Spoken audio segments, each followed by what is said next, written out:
Welcome to Redefining Balance for Working Moms podcast, where we believe life balance is possible. Yes, even for you. You might just have to redefine what it looks like for yourself. I'm your host, fellow working mom, and founder of Your Life Rocks, Jenny Stemmerman. Each week, I'll bring you practical, real-life tips to help you focus on the things that matter most in life and be the best version of yourself in every area that God has called you to. Ready to redefine what balance looks like for you and your life? Let's go. Hey there, how are you? I am so glad that you're here to hang out with us today. Today, we are on part 2 of a 2-part series all about protecting your marriage. If you missed last week's episode, I highly encourage that you go back and have a listen as our guest, Kimberly Walton, really unpacks a visual way for you to think about how you are protecting your marriage and all of the different layers that go into that. And you guys, this is such an important thing for us to be talking about right now because it's back to school time. It's a new season and it's so easy to get distracted by everything else that's going on with our kids, with new schedules, new goals that we maybe have set for ourselves. If you're a part of Life Balance membership, we've had a heavy focus on routines and habits and SOPs that we're applying to our lives. And it's easy to lose sight of our marriage when we're in such a busy season. But honestly, our marriage is one of our most important relationships, and it deserves to be protected. Now, Kimberly Walton, our guest today, she is going to share some really great practical tips to help you do just that.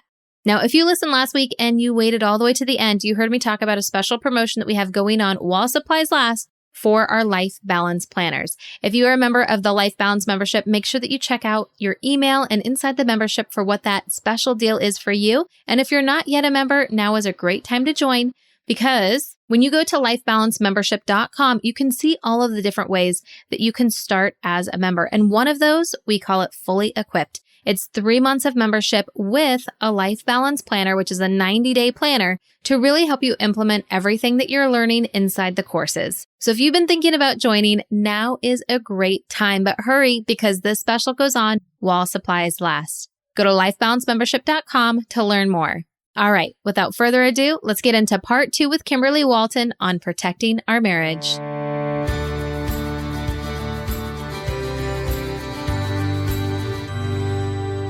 So what else should we be aware of kind of in that inner piece of the castle? So the inner piece, I think one of the things that's interesting to me is when I start looking at some of this is that what we have is this is the part where things sneak up because these are people who have made it inside the castle, not to the inner part, not the part that's like what we call the castle keep, which is like the private residence and the personal defenses. But this is the part that kind of sneaks up on people when something starts to go bad. This is where you've got a friend that you've had forever who is nagging at your marriage or you should leave him. And I have clients who've said that. Friends have said you should leave him. And I'm like, why? I have this thing called the NAS. If a man is not narcissistic, if he's not actively abusing you, if he's not actively got an addiction, and if he's not a womanizer, you actually don't have a bad guy. You may have to work on communication and beliefs and getting on the same page, but there's hope. This can be fixed if people want to fix it. But I have clients whose friends are constantly saying, oh, just leave him because he doesn't make enough money or he doesn't, respect you enough. And it's like, okay, hold on. So that stuff sneaks up in the inner defensive areas where your courtyard is and people who are behind the walls. That is a sneaky thing that happens. That starts drilling into things. So be aware of circumstances and times. Like the lady I was talking about earlier where she's got this problem with her husband and this woman who is married to her husband's best friend, like touching him. And, when they go out to dinner and it's just the 4 of them, she is spending all of her time kind of, looking at this woman's husband. And it's an awkward thing. She stands too close to him, according to this woman. And so they're really having to work on how do they have their united front? How did they handle this? Well, all of her friends are saying, you need to just go tell that woman. You need to tell that woman. She better just get away from your husband. I'm like, well, hold on. The husband wants to save the relationship with his friend. What are our options? There's like 6 different options here.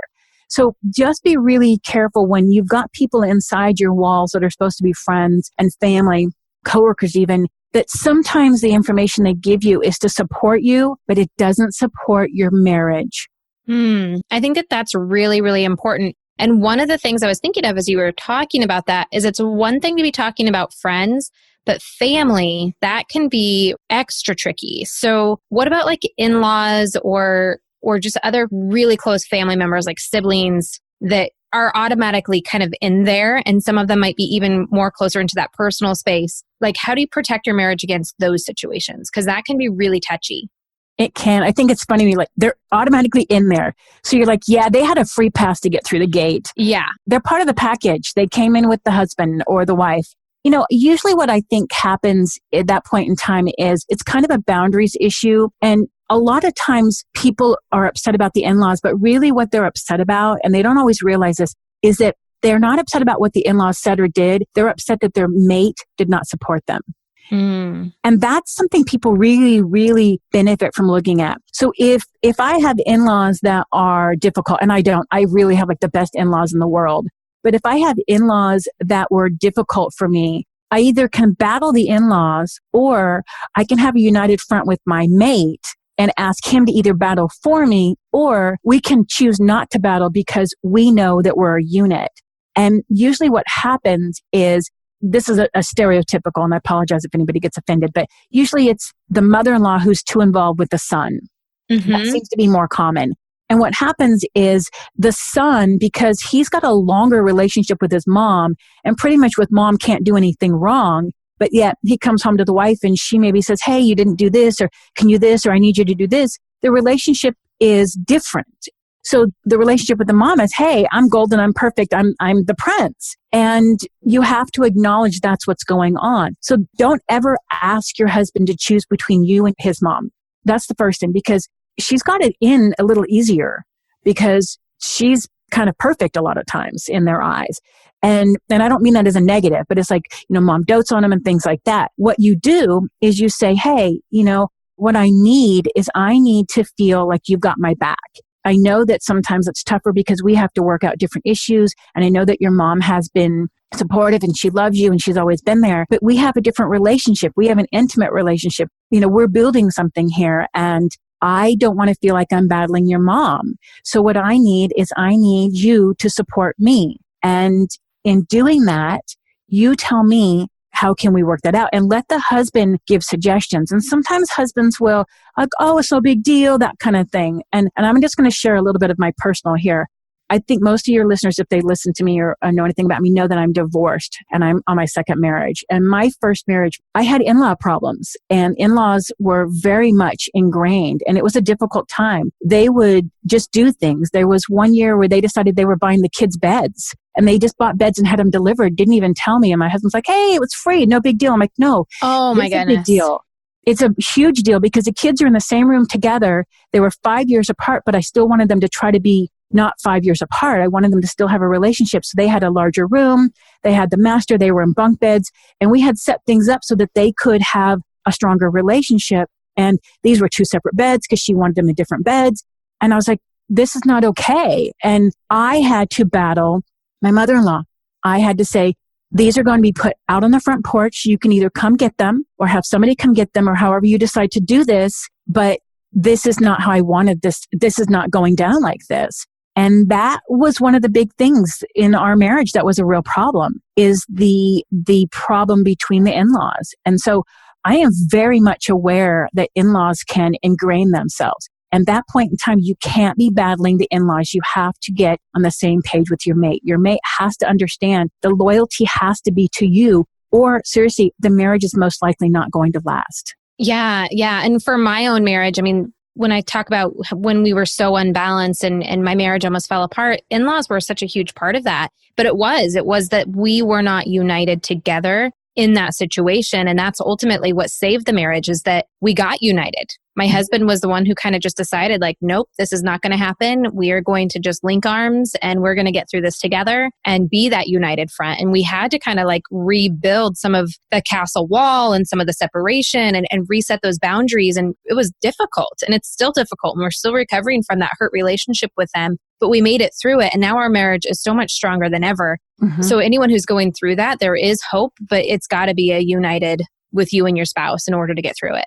It absolutely has to be. And the other thing is you can't look at your spouse who's got an issue with, say, an in-law and anyway discount that. You have to honor that, because whatever that is behind that, maybe they just don't feel unsupported or they feel neglected or whatever, you have to honor that, because that is your primary relationship. You've left your parents and you've now built this other relationship, your primary relationship, even above your children. And I know a lot of times moms tell me, no, my children come first. Your children cannot come first if your marriage doesn't come first. And you won't be a good role model for them either. And so your marriage has to be what you put your energy into and you fortify. And that's not always easy because, again, society doesn't make it easy. It's like, oh, that's kind of stupid or that's silly or whatever. And it's so easy to pick on our men. But the truth of the matter is, if we're not doing that, if we're not treating our marriage as something sacred and to be revered, it's never going to be what you want it to be, and it may not last. You know, people talk about something called the 7-year itch all the time. And I wrote an article on this a while ago for my blog, and the 7-year itch is now turned into the 2-year itch.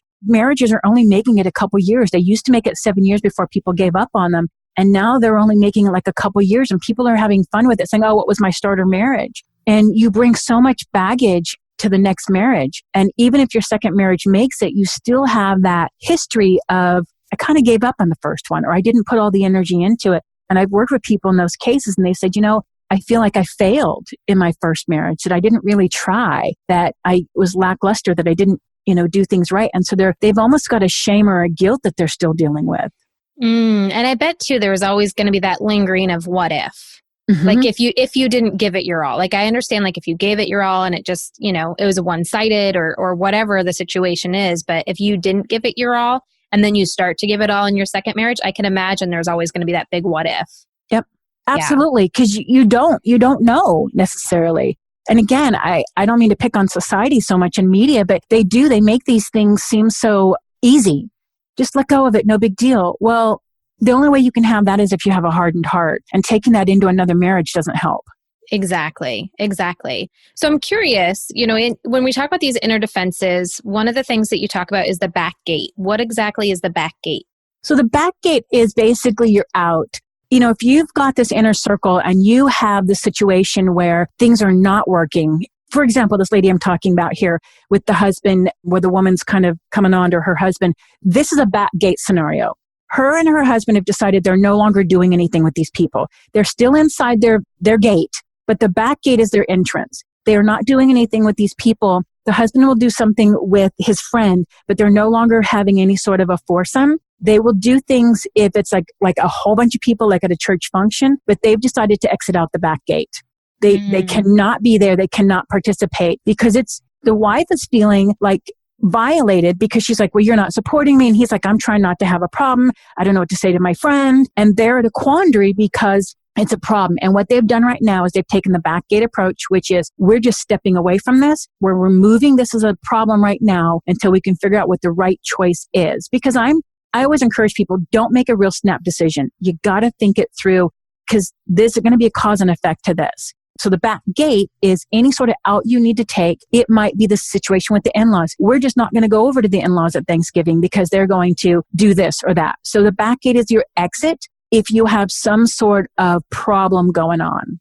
Got it. That's brilliant. That's really brilliant because it does kind of give you an exit as an easy way. And I love that you use the analogy of that couple because it's so perfect. And I think that so many different situations can kind of find that place where there's not an easy way forward. So we're just going to take the back gate. Yeah. And sometimes the back gate is the right thing. If you've got some sort of marauders or people coming in, the best thing to do in order to live another day is to take the exit. You can always come back and fight later. But at this point in time, if you don't know if you have the right resources or skills, maybe you just take a back gate, exit, and then go from there. That's brilliant. Hey there, I hope that you are loving this content from Kimberly. I know it has blessed me in so many different ways, and I'm super excited to be listening to it again. Now, you might have heard Kimberly and I referencing the PDF that goes right along with everything that she's talking about to help you personalize it and take it a step further. If you are a member of Life Balance Membership, you can find it on the membership site by going to Resources and then to the Marriage tab, and there you will find this along with so much more. If you are not yet a member of Life Balance Membership, you can upgrade right inside the Your Life Rocks app, or you can go to lifebalancemembership.com to learn more. All right, Kimberly, so we talked about those outer defenses. We talked about those inner defenses. Now let's talk about personal defenses, because I think that this is really like where it is all about, right? Like this is like the heart of the issue. It really is. It's the last line of defense. And this is when all the other defenses have failed. And it includes what we call the inner courtyard and the keep. And the keep is the part that's the residence. It's the big like tower in the middle where the lords and the ladies live. And that's your inner sanctum. So this is the place where typically we have storage and we have reserves. This, again, is like the residence for the lords and the ladies or the kings and queens, whoever's there. It's often the safest part of the castle because people have had to go through multiple things in order to get here. And this would include something called an inner courtyard as well as the keep. Again, the keep is just the residence. And this is the place where this area gets fortified by having shared memories, by having intimate time, by having family gatherings with you and your family that are all there and supportive. It's your personal, intimate space. It's reserved for your immediate family. And it's things like when you go on family vacations and you have family time and you camp together and you make dinner together. It's the things that make you a stronger bond that especially makes these memories. Like one of our family inner courtyard activities is making Amish friendship bread. And we do this at Christmas time. And it is a all hands on deck because we make 60 loaves. Oh my goodness. Yes. And it's a process that starts in the beginning of November because you have to take the bread and you have to split it and you have to stir it and you have to this. And sometimes I'm like, oh, I forgot to stir it. Whoever's at home, stir it. And it's everybody involved. And okay, are we going to do more poppy seed this year? Are we going to do more of this? And then we wrap it up and we put labels on it and everybody's involved. And people have friends who are like, hey, is so-and-so getting one? And mom, I need to add one this year because I got to give it to this person. And it's a memory. And so this ends up taking over the kitchen as well. And this is one of those things that would be part of your inner courtyard or your keep. It's an activity and it's part of your residence, or even taking the kids to Disneyland at Thanksgiving, which we did when we had our exchange students because we've hosted a couple times. Maintaining family rituals and traditions, those all fortify and protect that area. So the keep is really the relationship with that family. And again, the lords or ladies or kings and queens. And it falls into this personal defense. It includes even the beliefs and philosophies that you have about marriage. If you think marriage is hard and not worth it, then that you crumble from within right there. If you believe it's worth it and you think that you can make it through, then you're fortifying it. If you think that your mate has good intentions towards you, even if they fail you rather than evil intentions, that fortifies that area. And it's even if you focus on the be happy versus being right. So all of these things are part of fortifying that. What I call reach outs, little reach outs in the day by a text. You know, how you greet your mate at the end of the day. If your mate comes in and you're like, rah, rah, rah. Or if you're like, hey, honey, how was your day? If you leave love notes, my husband leaves me love notes all over the place in my car. If I've got a long day coming up or something like that, he will pack me a lunch and say, hey, I know you're going to be busy. And he has certain things he knows I like. Those fortify that inner sanctum. Remembering anniversaries and birthdays, that's huge. And I always tell men, you guys, you got to put these on your phones. You have to remember these things. They degrade your marriage in ways that you'll never know. Quality time with your mate, valuing and protecting that time together, turning off the TV and the phone if you're having that time. Learning to make your mate's favorite cookie, or meal that mom used to make. Those are all important things. Even like watching your hubby's favorite movie. My husband loves the movie We Are Marshall. And I have seen that movie so many freaking times. And you know what? We love it. But I don't watch it for me. I watch it for him. I watch it with him. And we both end up in tears, But how many times has your husband let you pick a chick flick to go to the movies, Learning about your mate's quirks and letting them be that. Even little things like my husband and I have a text. Years ago, I was typing in the word aw, like, aw, that's super sweet. And it came out seaweeds because you know how autocorrect is. So now I just send him seaweeds, or I'll put seaweeds. I'll write seaweeds on a note and put it in his car. So it's that intimate, that it's a shared memory or history that you're like, oh, okay. And I even tell people too, your pillow talk. Seriously, your intimate time, your physical intimate time, those things build your inner courtyard and your keep. That's your personal defenses. We weaken them through deception or secrets. And I'm not talking like, hey, honey, I got a secret for your birthday. You can't look kind of thing. But any sort of secrets, talking about your mate, even addictions. I have a client that has a problem shopping and she's now keeping secrets from her husband because she doesn't want him to know. And I'm like, this is eroding your marriage. Even being adaptable and understanding that you go through seasons. These things are all part of that inner sanctum that fortifies your marriage, that allows you to be strong together. And as you're talking about all of those different scenarios, the memories, the fun times, the traditions, those are the things that make the marriage so valuable. Those are the things that make it so worth fighting for and putting forth all of those other defenses. So if you're listening to this, and as Kimberly was speaking, if you were having the same kind of thing where you were thinking about your own family traditions, this is what I was thinking about when you were talking, is all that stuff came flooding back to me about why my marriage is so precious to me and why it's so worth protecting. I think that that's the best place to start with all of this, is that inner peace, because when you're talking about those things that are of value to you, the things that make all of the effort of all of this other stuff worth it, it makes it easier to then go and look at the courtyard and say, who's here? Who do we need to kind of exit the back with? Who do we need to build some stronger boundaries with?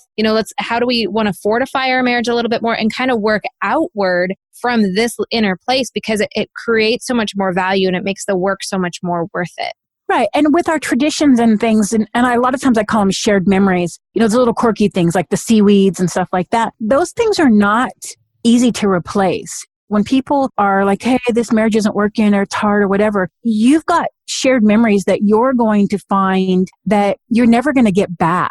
Those little quirks and those kind of things that you'll look back and go, oh, wait, that wasn't with you kind of thing. And it's so much easier to work on fortifying what you've got and making those. And I know we've got, I don't want to spill the beans, but we've got a talk coming up on traditions and that, because I love traditions. They really make a marriage solid. They make a family solid. Even if you have kids across the country going to college, they still have traditions. They still are connected.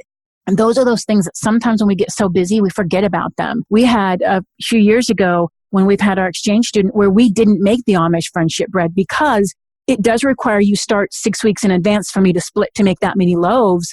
We couldn't do it because we were going to be gone for that. And at that point in time, we said, oh, let's make homemade mocha mix. And so we have a little tradition that we do if we can't do the tradition. And people are like, oh, what are we getting? Wait, people know they're getting this Amish friendship bread. I'm like, oh, sorry, you're getting mocha this year. They're like, okay, Oh my gosh. Yeah, it is so important, because those are the things, those are like the threads that bring everyone together. And, for me, when my marriage was really like, we were planning on doing the exit from each other, those were the things that hurt the most. And thinking about how that was going to impact my kids and the traditions and the memories that we had created together, now that they were going to look back on that, like we couldn't continue those. I wouldn't have the heart to continue those. And that's what made it worth fighting for Absolutely. us personally. Yeah. And people don't always think about that. They just want the pain or the discomfort to stop. And very often they don't realize that you're in for more pain and more discomfort. And it's so much easier a lot of times to fix something than it is to throw it out and start over. Yeah, absolutely. Absolutely. And I love that too, that you were talking about the things that I think sometimes we take for granted that can deteriorate that intimacy together, like keeping secrets. And it's a slippery slope. It's really easy to have that slow fade of just being like, oh, it's just this little something that I'm not going to mention. And then it turns into something bigger and bigger and bigger. And it really can have a huge effect. Right. Well, and in some cases, like this woman who has a problem with shopping, one of the things is I said, okay, we've got options here. Can you give yourself a budget? Can you say, look, I need a discretionary budget and then I don't have to keep a secret and I will try to stay within this budget. And so they're working out something different because she's dealing with different things that are going on here. And I don't want to, spill too much here, but just there are times where you can say, well, I don't want to be able to keep a secret, but I still want to be able to do this. So how can we work it out? But it always requires a conversation with your mate. Yeah, that's good. That's really good. So anything else with the inner courtyard? No, that's basically it. Just, getting the quirks and all the quality time and the shared memories and valuing those things and keeping them up.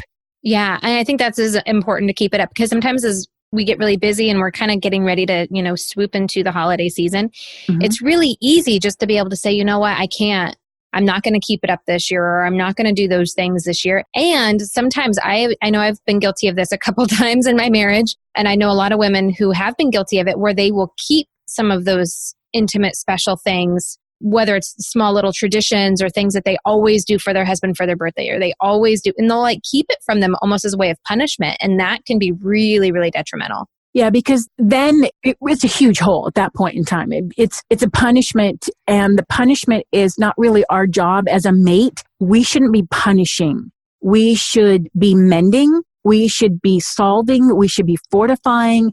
And if you go into punishment because you're like, well, I'm mad because you didn't this, or I'm upset because of that, or I'm not going to do this because I want you to understand, or you don't appreciate, then we've really missed an opportunity to fortify our wall. Because conversations fortify walls. And even if you don't agree, and again, I'm going to reiterate what I said earlier, rarely do we get anything solved in one conversation, but conversations are what fortify walls, conversations and actions. And if you're in the habit of punishing, that's just, you might as well just be taking acid and throwing it on your wall. It's just going to erode it. That's a good analogy. So talk to us a little bit about the keep. How is the keep different than the inner courtyard? Well, so the inner courtyard is where you're doing all your activities. That's the family things and things like that. The inner keep is really your beliefs. The keep is the place where you store your reserves. And so with the keep, what we're really looking at is your belief systems, your habits that you do. This is going to be more of man-woman stuff. So I think that your intimate time, your pillow talk, your ideas on marriage, your belief systems. And I talk to my clients a lot about belief systems, because if you have a belief that, your man's out to get you, or you have a belief that marriage is hard, or you have a belief that nothing is easy, or money is difficult, or whatever, all of those things, you're going to be looking for those. And so your belief systems, your philosophies, a lot of the stuff that's internal, it's how you greet your mate at home when he comes home. It's those little things that are more just you and mate. Your inner courtyard is more of your family and the activities that you do. Got it. Okay. Yeah, that's a good differentiator. And sometimes it can be hard because some of those beliefs are so deeply ingrained in who you are, and they really can come to surface and either build up or hurt your marriage. And oftentimes we're not aware of them. Yeah. We're absolutely not aware of them. I do a lot with affirmations, and I don't care so much about affirmations, but I have an activity that I do with people where I try to get them to figure out what's really going on. Like somebody say, I'm trying to get more fit. And we go through a whole process of questioning to try to get what's really underneath it. Because so often what we see as the issue is really not the issue. And you've got to get underneath that, because you can't really work on it unless you really know what the situation is. Yeah, we'll absolutely. Save that for another talk. Yeah, because that could be a huge whole other conversation. And, sometimes it's bigger things. Like I think you and I have talked about this before, but I came from a divorced family. Not just like that my parents were divorced, but like my aunts and uncles were divorced. Like everyone was divorced except for my grandparents. And it was just like a natural, normal thing. And I will always remember, it was on my wedding day and something just wasn't quite going right. And I remember one of my aunts kind of laughing about it and being like, oh, it's just your first marriage. You'll learn all of the things that you want to do differently for your second marriage anyway. And it was kind of shocking at the time. But as we've progressed through the years of our marriage, it's dawned on me that that's like a big underlying belief, is that having multiple marriages is normal. And I would catch myself whenever we would have like a big fight or something else would happen, like, oh, is this it? Is this what's going to end the marriage? And it was like almost always waiting and anticipating. And it wasn't that I wanted the marriage to end, but it was just like this deep-seated belief in me that I didn't even know was there, that the marriage would end and it would be my first marriage. Right. And when we get those beliefs, especially at a time where we're highly charged or emotional or susceptible, it like burrows in, and you keep playing in the back of your head and you don't even notice it. And that's the kind of stuff that erodes. So some aunt or somebody that shouldn't even be in your inner sanctum necessarily is still in the back of your mind playing this little loop that's eroding away. And that's why that part with the keep, that's where you've got to look at those things. You've got to look at what's playing, and, like society. Okay, everybody in the marriage, and we're this and we're that. And, the TV shows that are so popular, so often they have things in there that are not for marriage. They are down on marriage and people having affairs, and it's okay because I love them, and, the sex is good or whatever. And it's like, wow, these things really do erode at a marriage, and we're not aware of it. It's like some subconscious thing that's just playing out. Yeah, that's so true. And so just like everything in life, I really believe that bringing it all into light, and that's why I love having this conversation with you, is because it brings it all into light. It allows us to ask ourselves these questions of, what does our marriage look like to the outside? Does it look strong or does it look weak? And who's protecting this castle? Who are those guards that we're allowing in? Who's in the courtyard? And what we're doing to really protect it. So I love that we have you here so that we can really have this conversation and bring it into light. So thank you so very much, Kimberly. Oh, I'm happy to help. I'm passionate about this stuff. So when I get an opportunity to share, obviously we'll talk forever. Yes, we will.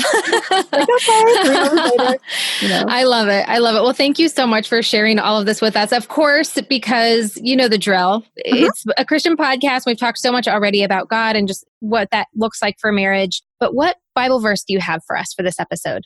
Well, I think the one that's most fitting is Mark 10:9, which says, "Therefore, what God has joined together, let no one separate." So perfect for everything. I don't think you could have picked a more perfect verse. I know, right? That is perfect. I love it. Well, if people want to learn more about you, your classes, your radio show, all of the amazing things that you have going on, where can they learn more about you? Well, if they go to my website at cherishedwives.com, that's probably the first place to start. And, off to the side, we've got our Facebook page, so people can always click on that. I also, I welcome anybody who wants to reach out and connect. If you have an article that you really want to see, a topic that you're like, hey, can you address this? We're going to be doing some videos coming up in November, so look for those. And if anybody wants to get on our newsletter, it's only monthly. We don't send it out all the time. I'm not big on spam, so we won't spam anybody. But our newsletter is always a really good place so they know when classes are coming up with the course and things like that if they want more information. So I say get on the newsletter list, which there's lots of opportunities if you go to the cherishedwives.com and connect with us also on Facebook. Those are great places. We love to hear from people. Feel free to post questions. Feel free to send us emails and say, hey, I'd love to hear a topic on this. We would be happy to do that. We're going to have a Ask Kimberly section coming up pretty soon, just some little short videos that are topics that people are asking about. The long and short of it, sorry, I rambled a little bit. I love it. I highly encourage everyone to reach out to Kimberly, get involved in everything she's doing. And if you're listening to this and you're in the Sacramento area, then you definitely want to connect with her, go to her classes. I wish I lived in Sacramento. I would be at every single one of them. Well, maybe I need to come up there and do a class. Oh my goodness. Because I do that. I do a lot of people have me, they do everything and I come. So there's options for that too. If somebody wants me to come somewhere, then we've got that for an option too. So we'll talk privately about that. That's beautiful. I love it. Well, thank you so much, Kimberly, for everything you do to support Your Life Rocks and for all of the amazing information that you shared with us today. It's truly priceless. Thank you. Thank you so much for having me. I appreciate the time and the opportunity to reach out and connect with people.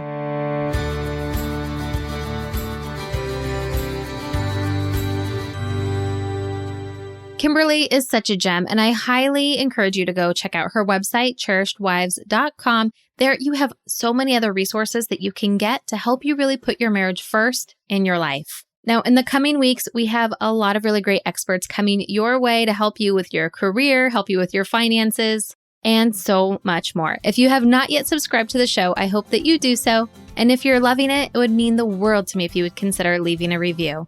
So until next time, keep building a life that rocks. Bye.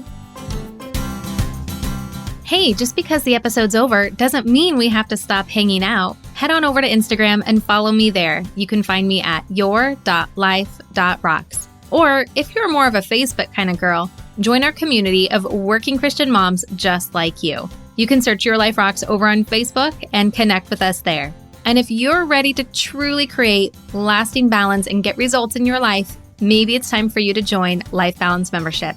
Download the Your Life Rocks app in iTunes or in Google Play. You can upgrade to the membership right inside the app. And if you're looking for more resources to help you create more balance, head on over to yourliferocks.com.